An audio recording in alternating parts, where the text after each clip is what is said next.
I believe the initial shock of finding out that the world around you is changing can be debilitating.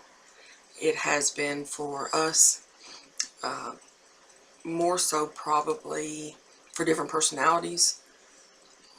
And it's not, I don't think it necessarily makes you a weaker person. It's just how all of us deal with issues. It's to cause fear. It's to cause you to basically go out of your mind. So how do you keep it all in check? That is very alarming. I remember when I first read this, I spent hours and days going through the scripture and looking for the different changes that I saw, and I saw more than I can imagine. Now, I remember going back and reviewing my memory with watching old commercials, and I was baffled. I mean, it baffled me for a great amount of time. Now, where do I see mention of possibilities about the Mandela effect in the scriptures? Well, one of the most kind of glaring examples I've been able to see is in the book of Daniel. In Daniel chapter 7, it starts off with Daniel having been given a dream. And I believe that dream was given to him by the Creator concerning what would take place long and far down the road in the future, which I believe fits our time. So in that dream, he's seeing all kind of really strange and powerful angelic beings like seraphim and things of that nature. But he goes down the line to speak about some of the events that would happen. And he gets to this particular point in chapter 7, verse 25, when he's talking about this ruler or this king or this power that arises. And I want to read it for you real quick. In that scripture, it says about this powerful person, or this powerful group, however you want to view it. It says, and he shall speak pompous words against the Most High, shall persecute the saints of the Most High. And in some versions, it says he shall wear out the saints, basically drain their energy, really give them a run for their money. And it says, and shall intend to change times and law. People are more lost than ever, have less direction or less clarity about who they are and what they're connected to, even though there's more people in the world than in recorded history. At least we are now more alone, more confused than ever before. I believe that one of the most powerful wonders to deceive even the elect is the ability to impact or manipulate time. And I believe that this will bear itself out to be true, because anyone who gets into the study of Mandela effect, it's going to lead you to the possible causes or root sources of why this phenomenon is even happening. And what you're going to come to is the same kind of things. You're going to come to information about D-wave quantum computers possibly impacting the program of reality. You even have scientists now who believe that we are in a computer simulation, which I personally do believe that, because I believe that the world and our reality in this creation was pre-programmed by an intelligence through the use of sound, or what believers would call the word. This is what people in Kemetic philosophy and other cultures in ancient culture all believe, that the word or sound is what initiated this reality and what programmed this reality, what programmed nature and the different elements within nature. So I believe that to be the case. But what you'll find is that some believe that D-wave quantum computers are actually operating to manipulate and shift time itself and consciousness.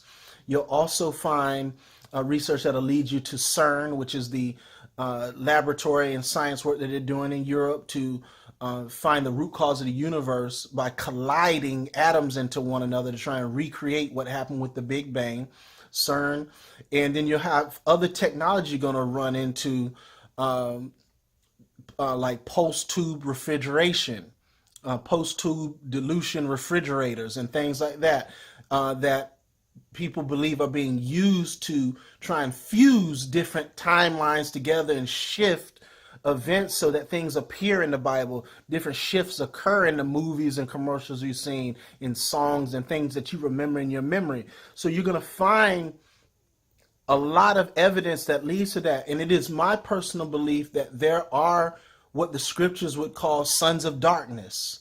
I believe there are those who like the world to be in a state of confusion because they benefit from it. Let me share a scripture that you hear at funerals all the time, but we don't understand it. We think it only applies to us when we're dead. Christ said, I must go, to prepare a place. So he was saying, I've got to get out of y'all's face and y'all got to get out of my face so that I can go ahead, because in my father's house are many mansions. And what I say is, instead, if we understand what he was really saying, he was saying, in my father's house are many dimensions, or in the cosmos, in the universe are many dimensions. And I want to go there to prepare a place so that you can exist in and operate from those dimensions, which are beyond the grasp of time and space. See, even though we can be manipulated here. People can change the calendars. Sometimes people can influence your memory, maybe through things like the Mandela effect. Let's say that all that is going on. The reason that that doesn't apply to you if you are operating from this element of the relationship with the creator is because you are already on a different plane from this. This is what I want everyone to understand. When Christ said, I go to prepare a place, he was saying, even though you're still in this body, 365 days, working 5 days a week to support your kids or trying to support yourself or what have you, you're living and you have to worry about a credit score and all that, that the true essence of who you are was designed to operate from dimensions beyond it.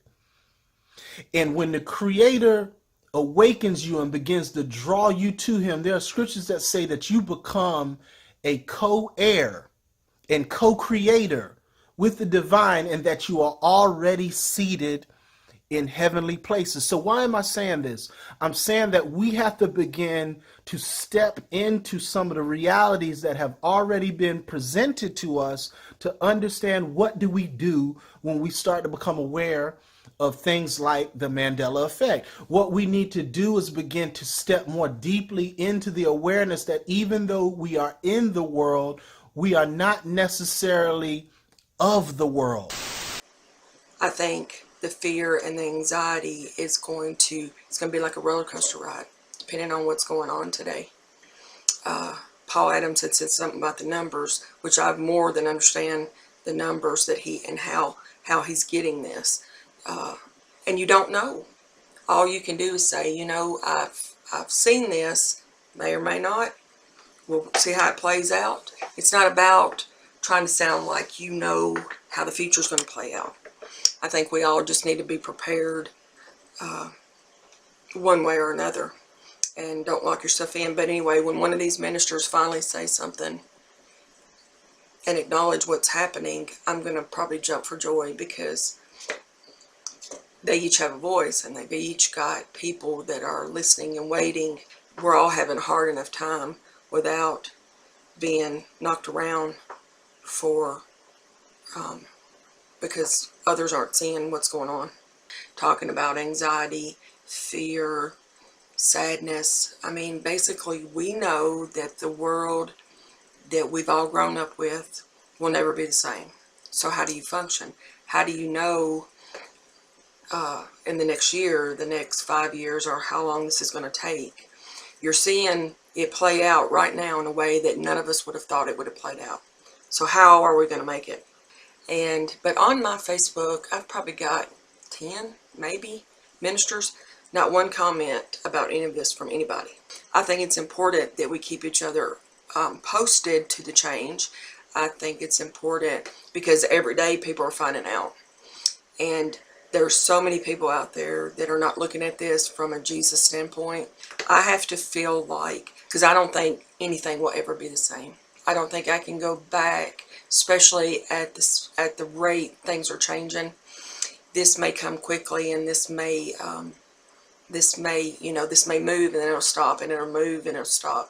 I don't think any of us really know. We know what the scripture says about the 3.5 years, and then the next 3.5 years.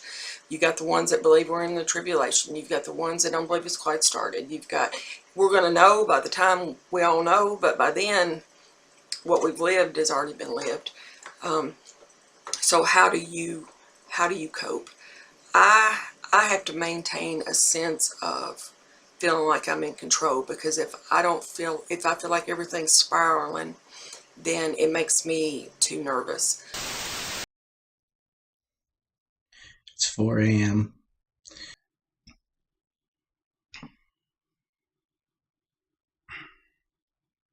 I'm kind of scared a little bit. not to sound like a bitch, but kind of scared. as someone who's served this country, there are things I'm dead sure of. Our flag's changed. The globe's changed dramatically.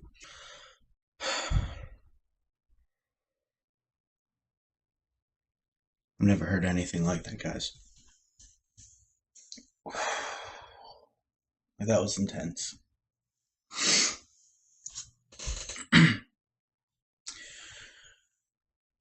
Five days ago, about maybe a week now, I started looking into what they call the Mandela effect, and I really wish it wasn't called Mandela effect, because it just gives it that little bit of room for people to doubt.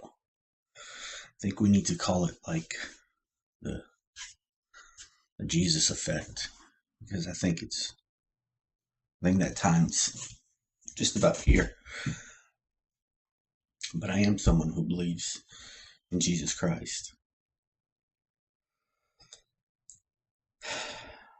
So I immediately started praying, because the changes I'm seeing, there's no explanation for it. And you can't tell me it's due to me having a bad memory.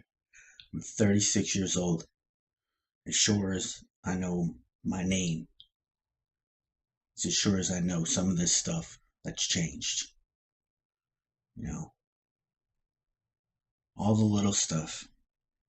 The movie Shazam all of a sudden just ceased to exist. After I saw rainbow-colored mountains and rainbow-colored trees and rainbow-colored rivers, that stuff never existed on this planet before. Not on the Earth I grew up in.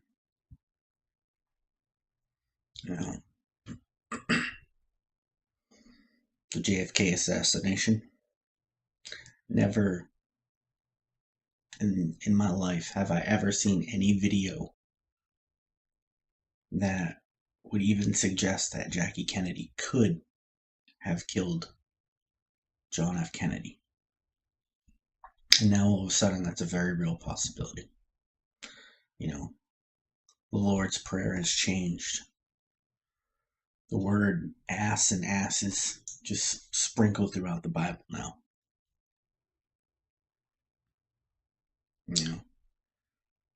Lions have become wolves in the Bible. Like, stuff don't make any sense. So I started reading the book of Revelations. I started, reading some more scripture. And I'm convinced we're at that time where, I think we're going to start seeing some things that we were told was going to happen. And we shrugged it off. And we just kept, our society just kept getting more immoral and more immoral.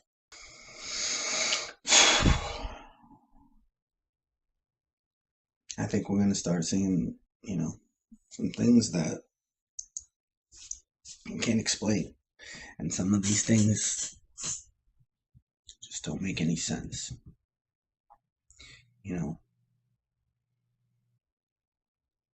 China had consumed Mongolia, hundreds and hundreds of years ago. Now, yesterday I find out Mongolia is a country of its own. How is that possible? Mongolia was, around during the time of Genghis Khan.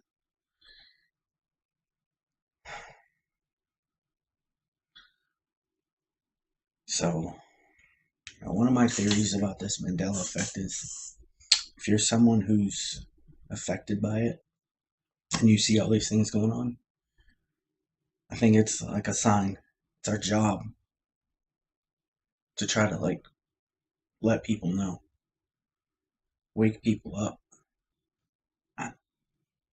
I can't contribute it to bad memories. Sorry guys. You can comment all day about how maybe we're all crazy. All I'm going to do is pray for you. I've been feeling very uncomfortable recently, just in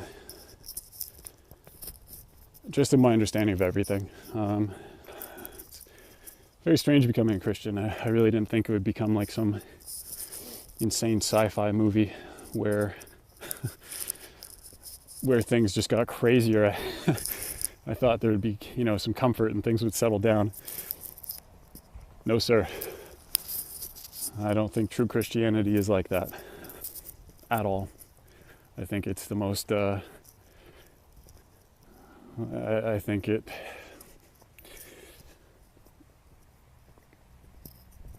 it's conducive to just viewing reality as the craziest sci-fi movie that hasn't even been imagined yet, I think, and made into a movie.